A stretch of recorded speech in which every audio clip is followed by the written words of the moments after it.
Okay, now let's add some features there. To give you some visual effects.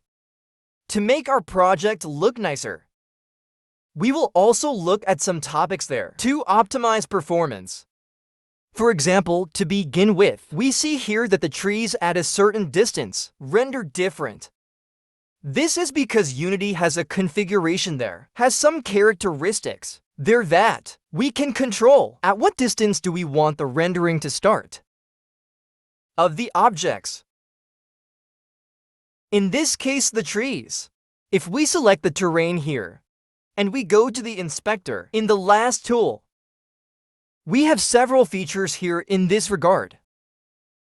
If we go here to the details of objects and trees, we can define here, at what distance does the one with the detailed one begin? We can choose how far we wanted to show the trees. For example, if I put the maximum distance here, will show me all the trees found here, which are at a distance of 5 kilometers. But for example, if the character is here, may not have a vision angle to see the trees back here, even if they are not rendered, then you have no case. I could lower this number for you. Could lower and perhaps reduce the amount of resources, not that it will consume the equipment.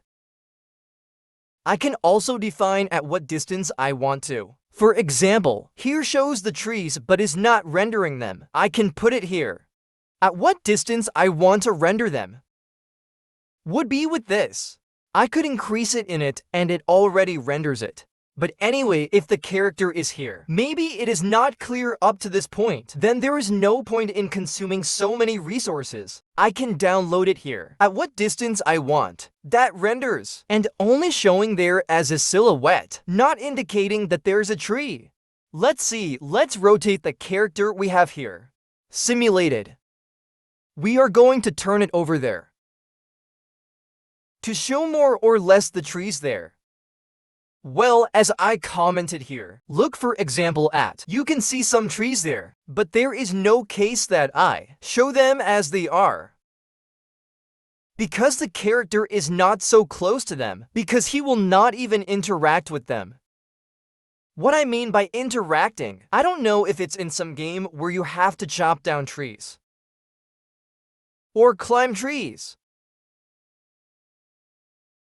It is that the object is there. If I am not close enough to interact with him, well then, other characteristics that we have here. This is the distance at which the trees are shown. This is the distance they are at from this one already, converted into to D. Because Unity does that. That Unity does what it does is that at a certain distance, what is in 3D turns it into to D, as is. So here I can tell you at what distance the objects will be replaced by a billboard image. And I can also specify here the distance which the transition will begin. Okay, let's play a little bit with the controls. For example, I hit it backwards like this, and nothing more to display there. What do I mean by these changes? For example, this. Well, we already see that the trees disappear or appear. Could I put I don't know there?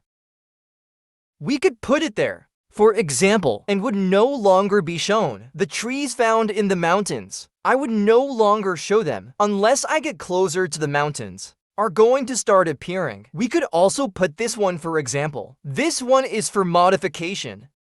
The billboard image. How far away it goes, we'll change it. And we could put I don't know for example. They're more or less. There, and this is how far the transition begins.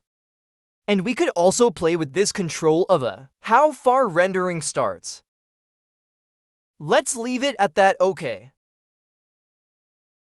This is one of the features we have to modify this performance. But we also have another one. For example, here I could download it to make this one. Let's set it 80. I have a large part of it. In billboard image, only what is close is what is as rendered. Then I stop to solve, let's say, that absence of textures or objects. I can add you to my project. A fog in the background, so that all of that is not lost in the fog's blurring. For that, we go here to Windows. We go to Rendering and add this, the lighting. A small window will appear. How is it? We are going to put it here next to the inspector. And here in lighting, we go here to the second option. And we go all the way down to where it says fog. Where it says fog, click on it. And it will add a fog like this because in all the plane does not. Then I can handle that fog. Decrease by lowering the rating here. And we are going to bring the smile down here. We can put at 0.003 for example. And there we see that in the background the fog creates. No problem at all, as we can change the color of the fog here to make it a little darker or clearer depending on your taste. I will put in a blue color.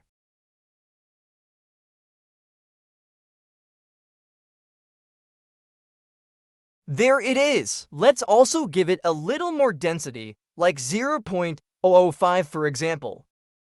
And there we see that the mountains in the background are blurred, which was what I mentioned earlier about not worrying too much about by the texture of the mountains and of the trees that are there, because they were not really going to be appreciated. Can we give the character a limit there?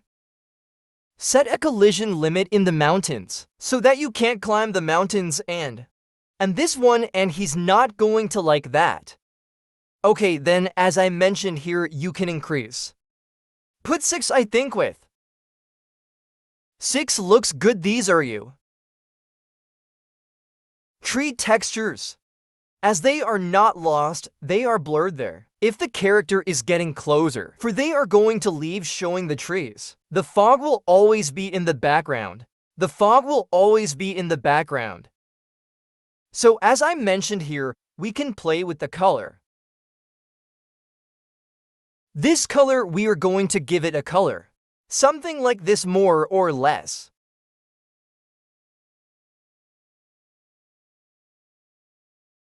Okay, another effect that we can give here to give it a nicer appearance. We can add you here. Now let's add a volume. Let's add a volume, a global volume. And to this volume we are going to add. We go here to the volume inspector. And here we are going to add. We have to give you a profile. We are going to create the profile, give it a new one. A profile is created. And we are going to add here a post-processing. Here are several post-process products, for example, a bloom. We will give you a bloom for example. And here we are going to click on where it says all of them to activate them. Well, and as we add the bloom, let's start playing here with bloom controls. This will give it a more or less glossy finish. For example, we can increase the intensity here and all that has light. Look for example at everything that is reflective or has light. For example, clouds that are white, they are going to start shining more. Look. Then, gives it like 111 effect as if dazzling. It gives it like a blinding effect. Look here, we can play with this one a little bit like this. We can play with this. This one, for example, blurs the whole image. We don't want it blurred, we are going to download it. We just want to increase the intensity of everything that reflects colors. And still not this one. Here we can add a preview. One called. Okay, a vignette for example. We give you here in all. And the vignette, what it does is that around shows me how a guy. Darkening. To limit the characters facing inward. No, then here for example. We can increase the intensity. And those appear on the sides. Look at the sides, for example, I could put there. Here we lower the spirits. Here increases, here we increase the. We download this section from here and let's see. There is almost no distinction there, but if we remove it and put it in, there it is a little more appreciated. We can also add here, there are several components. Let's add then. And add a. For example, it's one of these, and what this does is it will make all the colors more. As with more tonality, look, I apply it. And I give it here where it says you do, and already like a type of contrast, where you increase the hue of the colors. So there, for example, it darkened it for me, but I could still hear, playing with the colors. I'll go to the lighting. And in lighting, I can increase the intensity of the sky. Watch the intensity of the sky increase. To give it more lighting.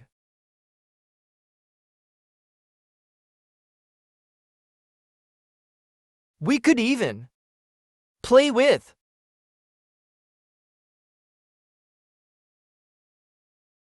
We can play with bloom. Let's see bloom we are going to increase here. We can increase the bloom intensity.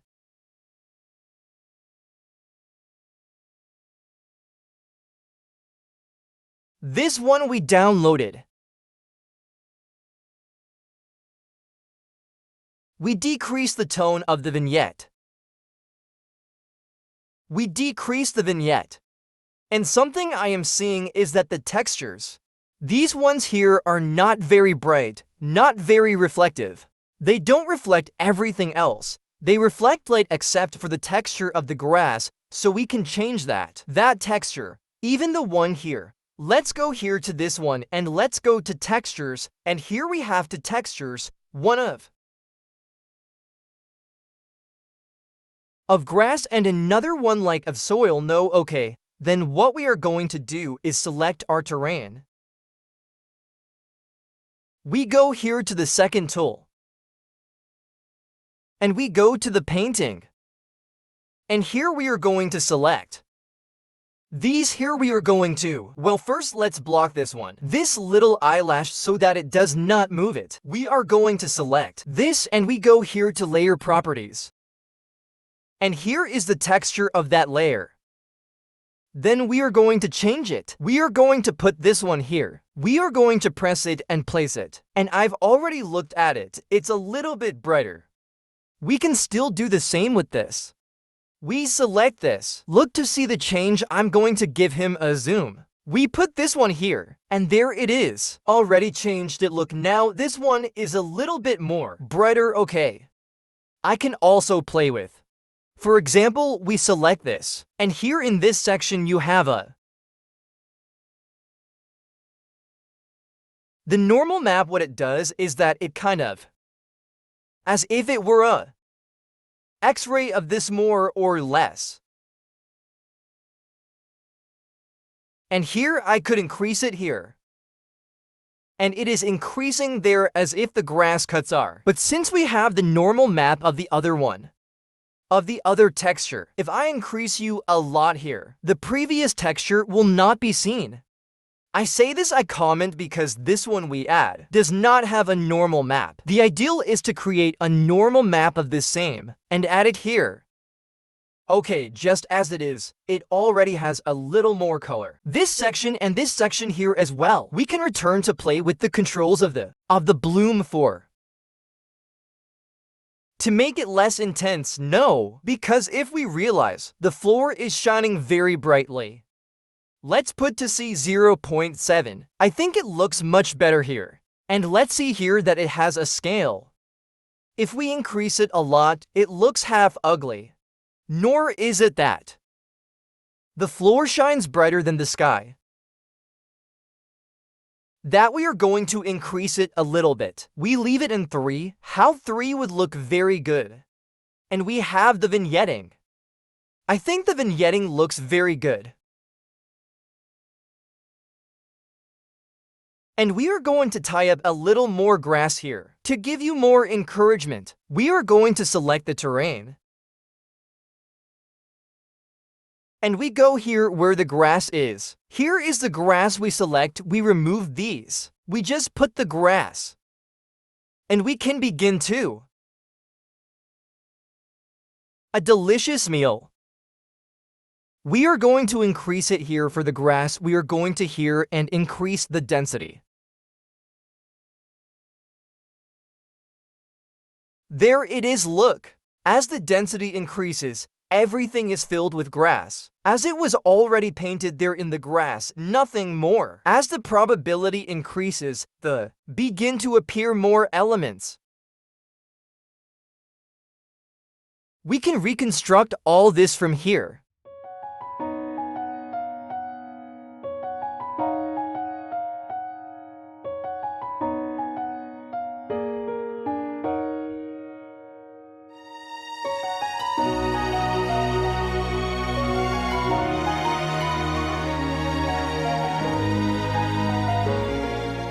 This map is very large. Then you can pause the video and you started to add it.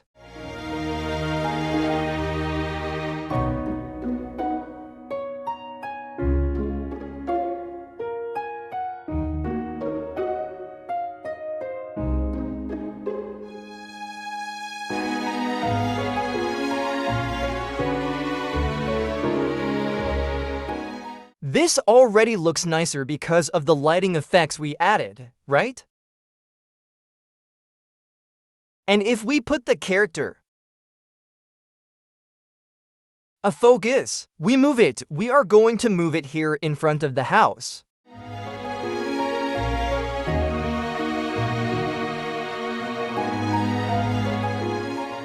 We are going to put it here.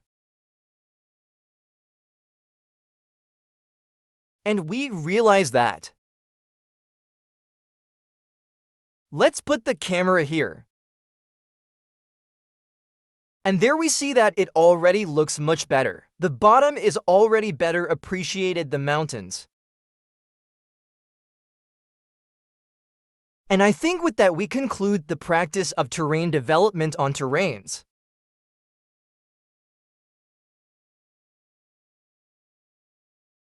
I believe that with these tools you already have the basis for creating your own land projects. There are many additional functions there that we could explore. But with this we can now start developing our own 3D game. Well, the terrain of our own 3D game. I'll end this video over here. Thank you for watching. Don't forget to hit the subscribe button so you won't miss any new videos. See you in the next time.